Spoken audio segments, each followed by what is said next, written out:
Прокуратура области приймає усі предугледжені законом меры по компенсации страт, які были нанесены удзельниками несанкционованных массовых мероприемств. Узбуджаються і кримінальні справи. Їх у регіоні вже 47. Один з прикладів – справа 22-годового бреставчанина, яка була розгледжена у суді Ленінського району Бреста.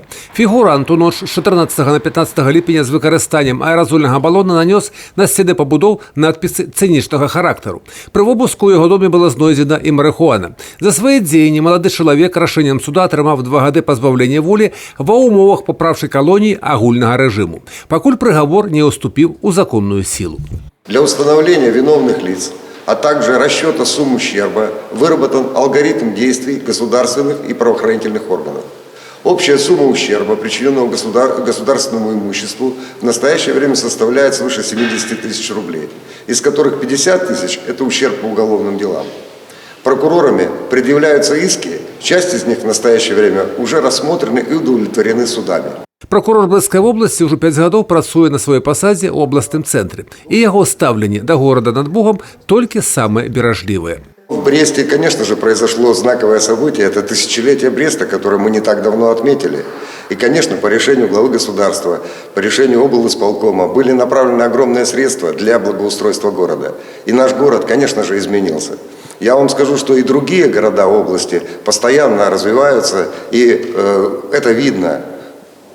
И, к сожалению, вот этими несанкционированными мероприятиями причиняется вред и ущерб городскому хозяйству. Я думаю, что в силах прокуратуры навести здесь порядок, и виновные будут привлечены к ответственности. Окромя мер покарання до удзельників несанкціонованих мітингів і компенсації нанесених ими страт інфраструктури населених пунктів, прокуратура області проводить шерах мероприємств профілактичного характеру. Так, у Брестському державному технічному університеті відбувся відкритий діалог студентів з прокурором в області Віктором Клімовим. На першому плані були актуальні питання. Як не податися впливу провокаторів-агітаторів масових безпорадків, правомірність уживання сили і спецсродків, порядок обскарження діянь і процесуальних рішень. А напередодні у прокуратури в області пройшов координаційний совет по безпеці, на яким була обміркована діяльність державних органів влади у прийнятті додаткових мер по забезпеченню правопорядку. Уділ у роботі совету взяв старшиня Брестського облвиконкому Анатолій Ліс, керівництво виконавчої влади в області города, правоохоронних структур. Своє ставлення до несанкціонованих масових мероприємств виказують і жихари обласного центру. Очень отрицательно. Не то, что я там ради чего-то, чтобы вам тут сказать, но я не понимаю. Тем более выходит молодежь, и что они творят, для чего они это. И мусорят, и разбивают, а людям как жить в домах. Мы вот там чуть дальше живем. Ну это же неприятно, это шум, гам. А чего, ради чего? Мы не хотим комментировать. Да, это без комментариев. Мы за мир во всем мире. Двоякое, скажем так. С одной стороны, конечно, уже нужны какие-то перемены, а с другой стороны, скажем так, они очень часто перерастают в Майданы.